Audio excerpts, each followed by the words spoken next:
join the movement. Most honorable superintendent, I prepared my report, and to the best of my abilities, I will share my thoughts. By the time I get through describing the situation, I'm confident that you'll follow my recommendation.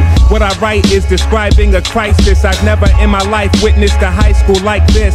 That's no exaggeration. Only a wild imagination can fathom congratulations at a graduation. I don't know if they're smart or not, but before I could start to jot, I saw some students in the parking lot sparking pot. I reached the front entrance before I got in the door. My nose was greeted by the smell of urine on the floor.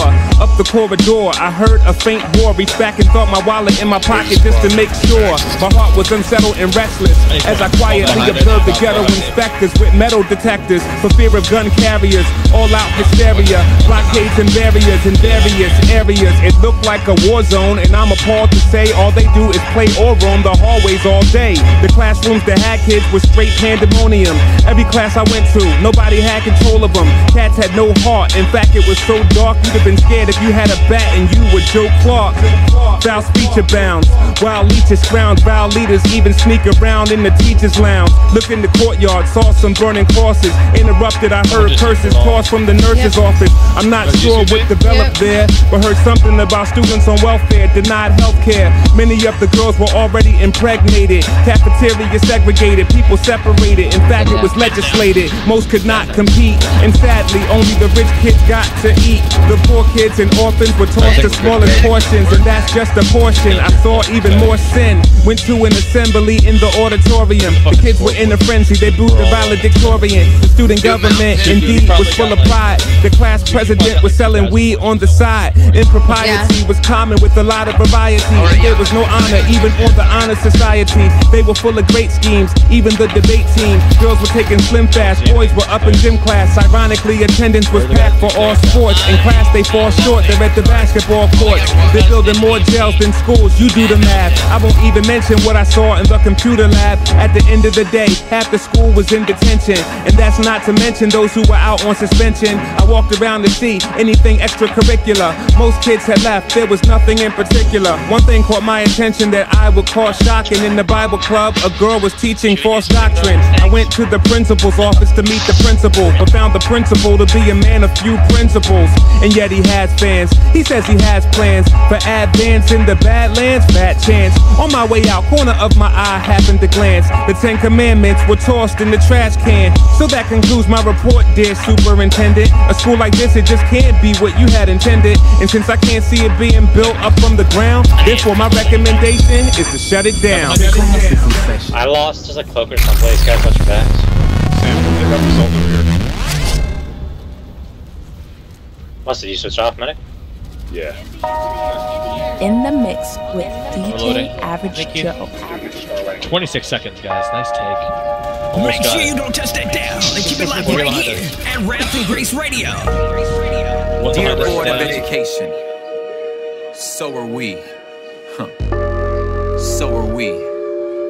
At no point in the lives that we actually live do we sit in rows and listen to pontifications. At no point did Mama pass written exams out on how to wash the dishes. No. She pulled the stool up next to her at the sink, handed us a dish rag, like, watch how mommy does it, now you try. Learning by doing, such a crazy idea, it might work. Them stools felt like magical ladders into an altered universe, into the grown-up world. Informational portholes, wormholes, into other places where kids were equals, being made privy to information only those with driver's license and facial hair had. Who knew we were learning? No clue Pops was teaching us time management and budgeting, miniature project coordinators. He said, I'm gonna show you how to do these chores, and if they're done when I get home, then that allowance is yours. Maybe some ice cream's involved too. Remember when we were in kindergarten and you had to learn about worms? Yeah, you went outside and you played with worms. What a novel idea, dear Board of Education. Huh, so are we.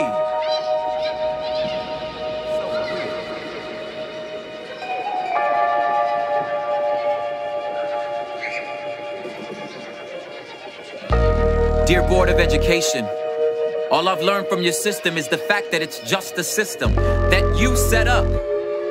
And if I just repeat what you just said in James Schaefer method, then I've passed, right? You're just testing my ability to regurgitate. And if your best instructors are miserable, I'm pretty sure it's not the kid's fault. This pain I know firsthand. The grand learning moments, the innovative lesson plans that causes eyes to sparkle as if them students have just caught rides on shooting stars. These lessons have wings, only to get clipped to fit into the low-res JPEG you call a state standard. Why do you insist this is still the industrial age? My child is not a widget, and a school should not be an assembly line, making my daughter's diploma equivalent to an inspected by 2235 stamp. Dear Board of Education, so are we. There's 2 ribs of bubbles.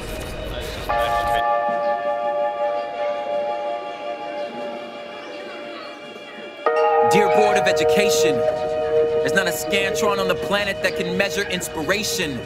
This is what our teachers pass on that matters.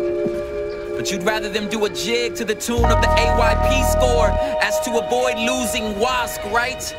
Nickelby got us shucking and jiving, but you can't measure a kid inviting their teacher to a quinceañera or a soccer game or waiting rooms at free clinics.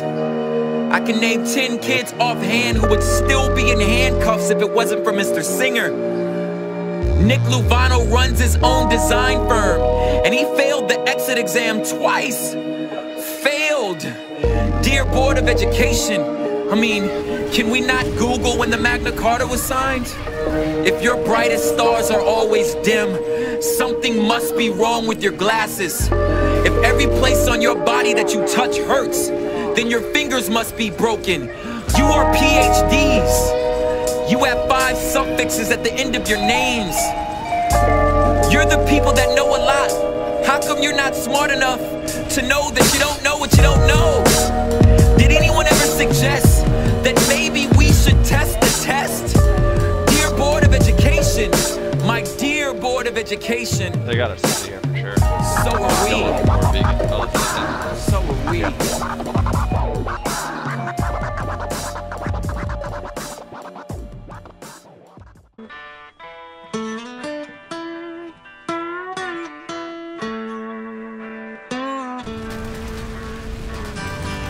There's a floating proxy mine. I'm not even gonna ask questions.